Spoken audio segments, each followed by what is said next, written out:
All right, so today we're diving deep into natural dental care, and we've got a fascinating YouTube video featuring Barbara O'Neill.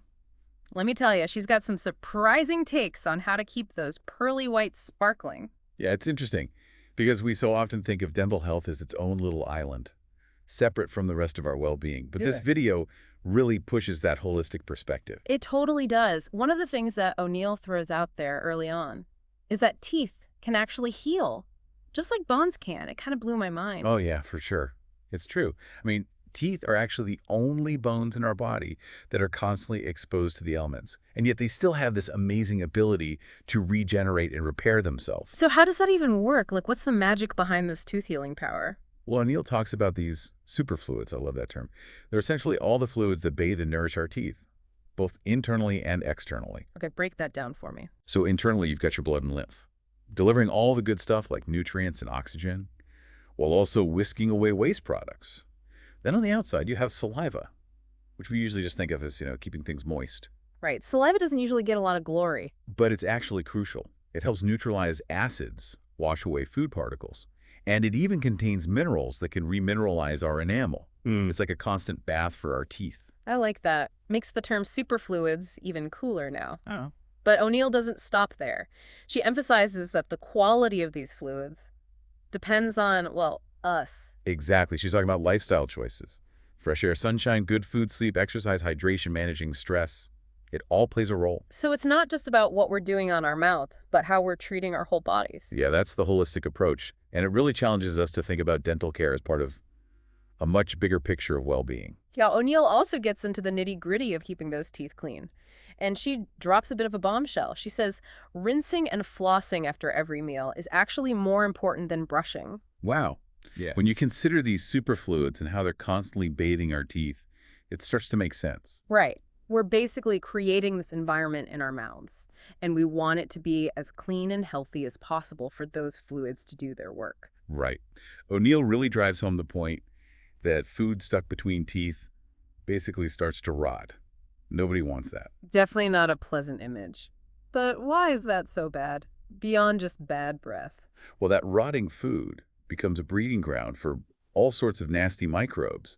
And the waste products they produce actually eat away at our enamel. It's like a microscopic acid attack happening in your mouth. So we're not just talking about aesthetics here, we're talking about preventing real damage. Exactly. Yeah. And that's where this idea of rinsing and flossing after every meal comes in. It's all about disrupting that process, keeping things clean, Yeah. and giving those good microbes a chance to thrive. Okay, that makes sense. So keeping things clean is key. But O'Neill also talks about this practice called oil pulling, which I've heard of but never really understood. Yeah, it's an ancient Ayurvedic practice. It basically means it comes from a traditional Indian system of medicine that focuses on holistic well-being. Interesting. So what does oil pulling actually involve? You basically swish a tablespoon of oil, usually coconut oil, around in your mouth for about 15-20 minutes. Wow, that's a commitment. It is. But O'Neill and proponents of oil pulling claim that it can draw out toxins, reduce bacteria, and even improve gum health.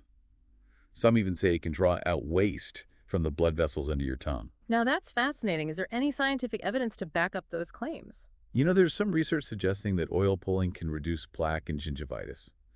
And it might have other benefits for oral health. But more studies are needed. So something to explore further for those who are curious.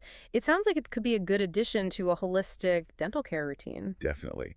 And it really speaks to how traditional practices are often backed by centuries of anecdotal evidence, even if modern science hasn't fully caught up yet.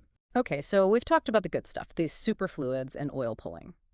But O'Neill also warns about the dangers of sugary drinks, which isn't exactly a surprise, but she really drives home the point. Right, she talks about how sugary drinks are basically fuel for those enamel-eroding microbes we discussed earlier. It's like giving them a feast and inviting them to wreak havoc in your mouth. And that damage isn't limited to our teeth, right? Exactly. Remember how we talked about the connection between dental health and overall health? Well, sugar feeds harmful bacteria throughout our body, contributing to inflammation and a whole host of other issues. So ditching the sugary drinks is good for our teeth and our overall well-being. It's a win-win.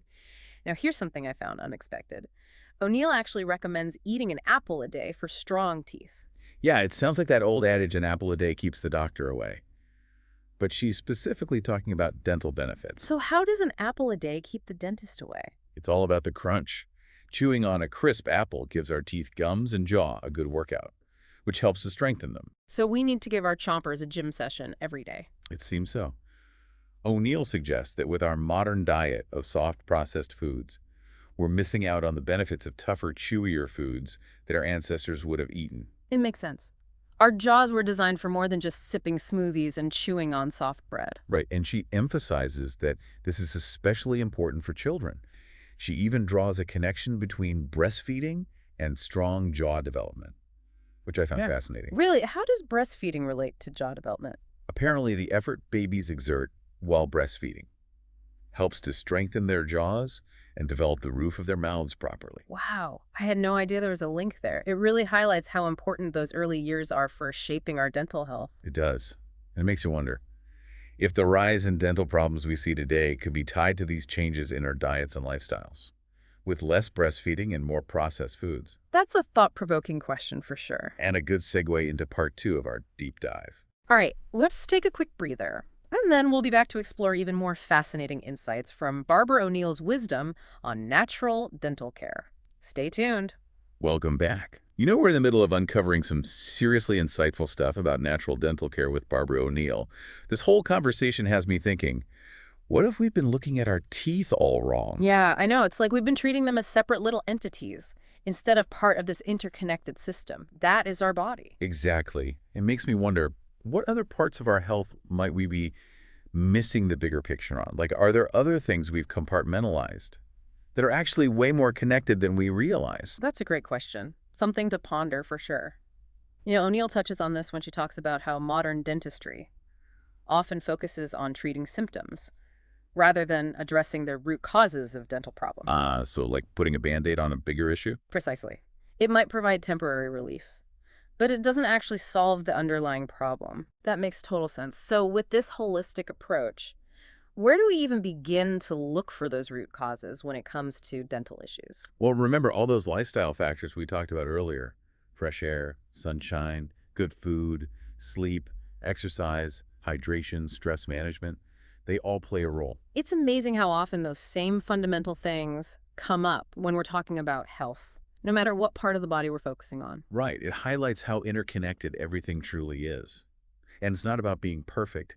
It's about making small, sustainable changes over time. Progress over perfection. I like that. It feels less overwhelming that way. Yeah, absolutely. And I think it's also important to find healthcare practitioners who align with this holistic perspective. Well, like a dentist who's not just going to drill and fill, Yeah. but actually look at the bigger picture of your health. Exactly. Someone who will consider those underlying causes and work with you to address them, rather than just masking the symptoms. Now, we've been focusing a lot on prevention, which is fantastic.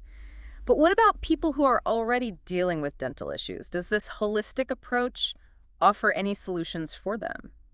Yeah, that's an important question. And it's crucial to remember that we're not saying ditch conventional dentistry altogether.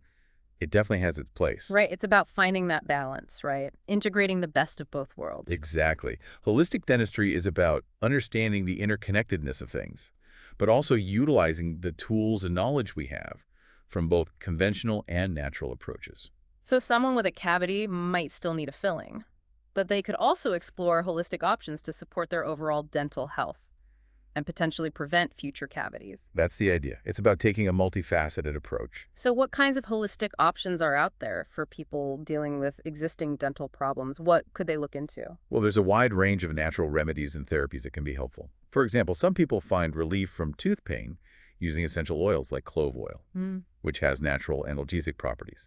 Interesting. I've heard of clove oil being used for toothaches, but I never knew it actually had pain-relieving qualities. Yeah, it's pretty amazing how nature provides us with so many powerful remedies right at our fingertips. It really is. Are there any other holistic approaches people could explore? There's also a growing field of biological dentistry, which focuses on using biocompatible materials and minimally invasive techniques. So instead of those traditional metal fillings, they might use a composite resin that's more in tune with the body. Exactly. And biological dentists tend to be more mindful of the potential impact of dental procedures on their patients' overall health. It's like they're treating the mouth as part of a larger ecosystem rather than just an isolated area. Precisely. And, some holistic practitioners even focus specifically on things like jaw alignment Hmm. and how the mouth plays a role in the structure of the entire face. So kind of like orthodontists, but with a more holistic perspective. Yes, exactly. Yeah. They might consider how jaw alignment affects things like breathing, sleep, and even digestion, not just the straightness of teeth for cosmetic purposes. Wow, you're right. It all goes back to that interconnectedness. This is honestly blowing my mind. It's like a whole new world of dentistry is opening up. I know. It's so exciting to see more and more people embracing this holistic perspective. After all this, I'm curious. What are your biggest personal takeaways from diving deep into this topic? What's sticking with you? For me, it's a powerful reminder Yeah. that our bodies are incredibly resilient and have this innate capacity for healing. We often get caught up in fear-based narratives around health, but this conversation really highlights how much power we have to support our bodies in thriving. I totally agree. It's about creating a lifestyle that nourishes us on every level, mind, body, and spirit, not just treating isolated And symptoms. that journey is unique for every single person. There's no one-size-fits-all solution. But I think this deep dive has given us some valuable tools and insights to help us navigate that journey with more awareness and, honestly, a sense of empowerment. Couldn't have said it better myself. Yeah. I'm feeling inspired to take a closer look at my own dental care routine and explore some of these holistic options. Me too. I'm thinking crunchy apples are going to become my new best friend, and I'm definitely going to research oil pulling a bit more. It's amazing how much we can learn from just one deep dive into a topic like this. Right. It really opens up a whole new way of thinking about our teeth and their connection to our overall well-being. All right, we've covered a lot of ground here, but I think there's still more to uncover. Definitely. Let's take another quick pause, and when we come back, we'll explore some resources and practical tips. For those who want to learn more and put this knowledge into action, stay tuned. All right, we're back and ready to wrap up our deep dive into natural dental care with Barbara O'Neill. We've covered a lot of ground from superfluids to oil pulling, but now I'm wondering, where can you, our listener, go to learn more and actually start incorporating some of these ideas into your life? Well, the good news is there's a wealth of resources available these days. For anyone interested in exploring holistic dental care, Like what specifically? Where should people start looking? O'Neill actually mentions a great author in her video, Nadine Artemis, who wrote a book called, you guessed it, Holistic Dental Care.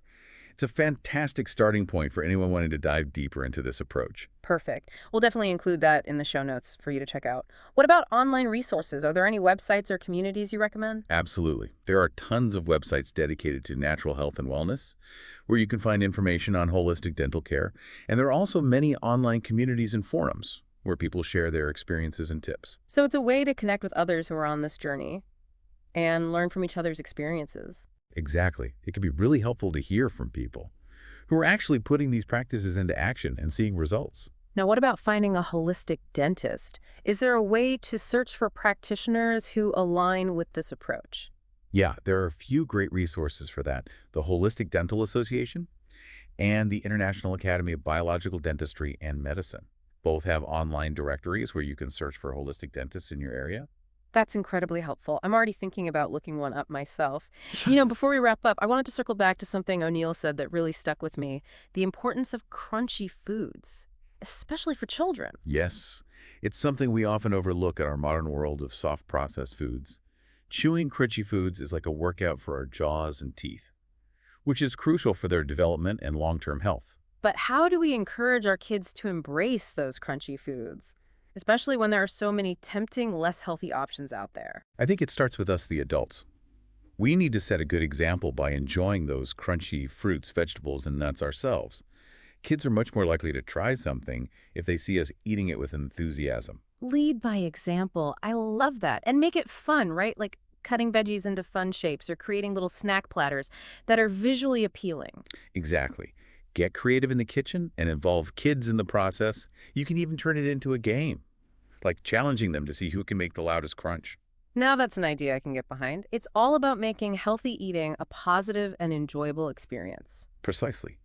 And when we shift our perspective and approach it with that kind of energy, it becomes less about restriction and more about nourishing ourselves and our families. You're so right. This has been such an incredible deep dive, and I feel like we've only just scratched the surface. We've learned so much about the connection between our teeth and overall health, explored the world of holistic dentistry, and even gotten some practical tips for incorporating these ideas into our daily lives. It's been a truly enlightening conversation. And I think the biggest takeaway for me is that we have more power over our dental health than we often realize. It's not just about brushing and flossing. It's about making conscious choices that support our well-being on every level. Absolutely. And it's a journey worth embarking on. So to you listening, we encourage you to take what you've learned today and start exploring the world of holistic dental care for yourself. Maybe try incorporating some crunchy foods into your diet, experiment with oil pulling, or even look up a holistic dentist in your area. There's a wealth of information out there waiting to be discovered, and we're confident that you'll find it both fascinating and empowering. As always, thank you for joining us on this journey of discovery. We're so grateful to have you along for the ride. Until next time, stay curious, stay informed, and keep those pearly whites shining bright. Thanks so much for listening. Why not check out this bestseller, Holistic Dental Care by Nadine Artemis?